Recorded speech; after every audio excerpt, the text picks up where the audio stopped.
Bonjour, bienvenue. Tu penses à la reconversion ou tu es déjà en reconversion? Cette vidéo est faite pour toi. La reconversion, un mot, mais plusieurs chemins. Aujourd'hui, en partant de ta situation actuelle, je t'aide à identifier l'accompagnement optimal au niveau temps, argent et énergie.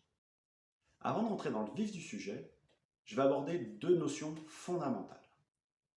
La première est le cadre personnel et la deuxième est le cadre professionnel. Par cadre personnel, je comprends déjà tout ce qui t'entoure. Les biens matériels, les moyens dont tu disposes, les personnes aussi, les personnes qui vivent sous le même toit que toi, et les personnes qui sont importantes pour toi, avec qui tu as des relations clés. Ça peut être ta famille, ça peut être tes meilleurs amis. Et qui dit personne dit émotion. Bien sûr, là on aborde un aspect plus psychologique du cadre. Les émotions qui vont te traverser, et en particulier dans la reconversion, il y en a une, c'est la peur. La peur, elle se traduit par de la crainte, par de l'appréhension, ça peut aller jusqu'à de l'angoisse parfois. Il y a aussi les besoins. Les besoins qui vont te pousser à passer à l'action pour être satisfait régulièrement. Il y a la manière dont tu perçois la vie, ce en quoi tu crois, ce en quoi tu ne crois pas, ce que tu te crois capable de faire, ce que tu ne te crois pas capable de faire. Et ça, c'est lié aussi aux valeurs. Les valeurs, c'est ce que tu suis quand tu prends des décisions importantes pour toi. Et qui dit valeur dit aussi limite, jusqu'où tu vas et jusqu'où tu ne vas pas. Donc là, on définit vraiment le cadre. Dans le cadre professionnel, je mets déjà le contexte. Le ou les lieux où tu travailles, les moyens dont tu disposes, le réseau professionnel, composé de tes collègues et la relation que tu entretiens avec eux, et ta hiérarchie, en particulier ton manager. Je fais une petite remarque, ce manager, dans ce contexte professionnel, il vient adapter son cadre personnel et la concomitance de vos cadres sera un point essentiel sur lequel je reviendrai un petit peu plus tard. Enfin, il y a les valeurs vécues, pas juste celles qui sont affichées par l'entreprise, mais celles que tu vis au quotidien, dans ton poste, dans ton équipe et avec tes collègues. Dans le premier type de reconversion, tu enthousiastes, tu planifies, tu passes à l'action facilement, tu sais saisir les opportunités qui se présentent à toi et qui t'intéressent. Tu as de l'énergie et tu es motivé. Si je regarde au niveau des cadres, ton cadre personnel, il est stable. Dans ton cadre professionnel, tu vas aller chercher à approfondir une dimension qui est importante pour toi et pour ton poste. Il s'agit de la spécialisation. En exemple, tu te spécialises dans une branche métier de ton entreprise. Au niveau de l'accompagnement de la spécialisation, j'ai tendance à privilégier quelqu'un de l'entreprise avec qui tu es régulièrement en relation. Ici, ton manager semble tout désigner, avec une attention toute particulière, cette fameuse concomitance de vos cadres personnels. Est-ce que ça colle ou est-ce que ça colle pas? Est-ce qu'il y a de la relation avec ton manager, la confiance, pour qu'il t'accompagne dans cette spécialisation? Si tu penses que ce n'est pas le cas, à ce moment-là, je t'encourage à aller chercher quelqu'un en dehors de l'entreprise. Ça te coûtera plus de temps et d'énergie. Pourquoi? Parce que tu devras le mettre au courant de ton contexte professionnel et également de son évolution. Donc ça prendra juste un peu plus de temps. Dans le deuxième type de reconversion, la plupart du temps, tu es agacé, frustré, voire déçu. Il y a cette démotivation.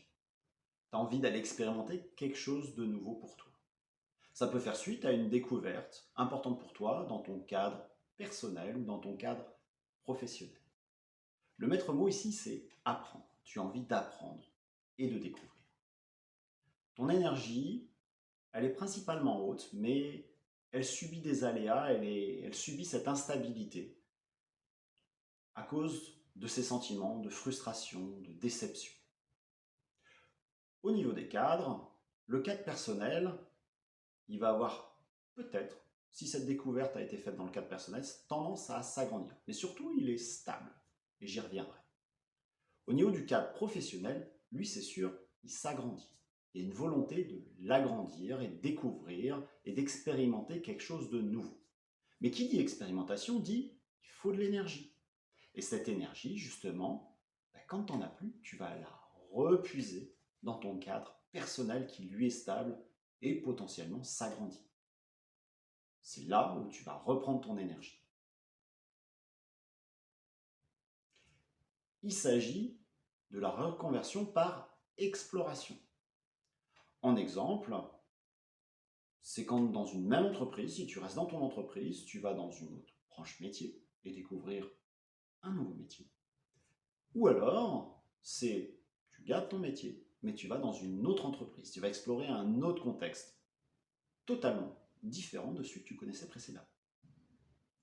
Au niveau de l'accompagnement, de l'exploration, ce qu'il est important de comprendre, c'est que tu veux garder cette base de compétences et tu veux l'appliquer dans un autre contexte. Si tu restes dans la même entreprise, une personne qui aurait entrepris cette démarche exploratrice et avec qui tu as une bonne relation serait tout à fait adaptée pour t'accompagner. Cela s'appelle un mentor. Il n'empêche que même si tu as un mentor, tu peux décliner les discussions que tu as eues avec ce mentor en plan d'action et de formation, notamment si c'est nécessaire, avec ton manager. Si tu quittes l'entreprise, peut-être là, tu ne vas pas t'appuyer sur quelqu'un de l'entreprise. Donc, si tu as besoin d'un accompagnement, tu peux faire un bilan de compétences qui va te permettre de savoir quelles sont tes compétences, mais surtout de pouvoir les transposer et les recycler dans un autre contexte. Dans le dernier type de reconversion, tu te sens perdu, tu es isolé, tu as du mal à te reconnaître. Avec le monde extérieur, tu es immobile parce que souvent en réflexion, en introspection. Si je regarde du côté de ton cadre personnel, un événement important s'est passé et il a fait bouger ce cadre personnel. Comme événement important, j'entends, ça peut être la perte de ton emploi, un licenciement par exemple. Ça peut être la perte d'un proche. Ça peut être une séparation. Ça peut être un épisode dépressif également, un burn-out par exemple.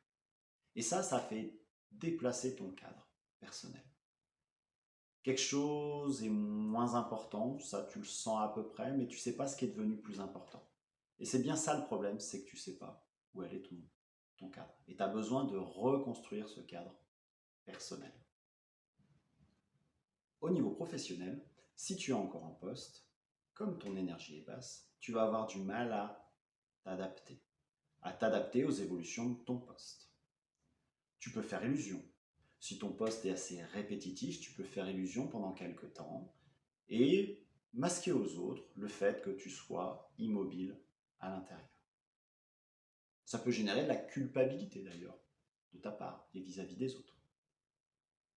Ce qui va se passer, c'est qu'au bout d'un moment, tu vas te sentir déconnecté de ton poste. Tu vas te sentir piégé. Tu vas t'auto-saboter aussi. Ce sont des mots que certaines personnes me rapportent. Je m'auto-sabote. Un élément ici déclencheur peut être un changement de manager. Pourquoi? Parce que ce manager, avec ce changement dans sa manière de gérer la relation avec toi, va te demander automatiquement de t'adapter. Or, tu n'as pas d'énergie. Donc, ça va être difficile et ça peut être déclencheur d'une rupture. J'appelle cette reconversion la reconstruction. Ce qui est important, c'est de découvrir ce qui a bougé, ce qui a changé en toi. Si tu fais un bilan de compétences, sans avoir découvert ça, ce qui va se passer, c'est que le bilan va révéler tu es bien là où tu es. Ah oui, c'est logique, tu n'as pas d'énergie, tu es immobile, donc tu es bien là où tu es. Ou alors, s'il révèle quelque chose, si tu te mets en formation ou tu occupes un poste avec ces nouvelles fonctions, tu vas vite te rendre compte que ça ne te satisfait pas et que tu vas retomber dans le même état rapidement. Il te faut donc découvrir, et ça c'est primordial, ce qui a bougé, ce qui a changé en toi, et surtout ce qui est devenu vraiment important pour toi. Et le temps t'est compté. Si tu ne le fais pas, il va générer une cristallisation de ton état. Tu vas rester en basse énergie pendant plusieurs mois, voire des années. Et d'expérience, il est assez difficile d'apporter quelque chose à ces personnes-là. On les oriente plutôt vers une thérapie avec un thérapeute. Et là, ça va prendre beaucoup de temps à les sortir de leur situation. Le coaching de reconversion va te permettre de découvrir ce qui est devenu important pour toi. À la suite de cette découverte, le coach va t'accompagner à expérimenter, à mettre de manière stable ceci dans ta vie et il va t'accompagner à lutter contre tes freins et tes blocages. C'est pour ça que ce coaching de reconversion, dans ce cas-là, est le plus approprié pour te faire gagner temps, argent et énergie. Pour résumer, la reconversion, c'est un mot, mais 3 chemins. Dans le cas de la spécialisation, l'accompagnement que je te recommande est de faire appel à ton manager, à condition d'avoir une belle relation. Dans le cas de l'exploration, ma recommandation, si tu restes dans ton entreprise, c'est de faire appel à un mentor. Si tu quittes l'entreprise, c'est de faire appel à un bilan de compétences. Enfin, dans le cas de la reconstruction, je te conseille de faire appel à un coach spécialisé dans la reconversion. Je te laisse en dessous de cette vidéo mes disponibilités pour prendre rendez-vous avec moi et en discuter de vive voix. Si tu as appris des choses pendant cette vidéo, tu peux me mettre un pouce. Je t'invite à t'abonner et à mettre la cloche pour être prévenu de mes prochaines vidéos. Au revoir.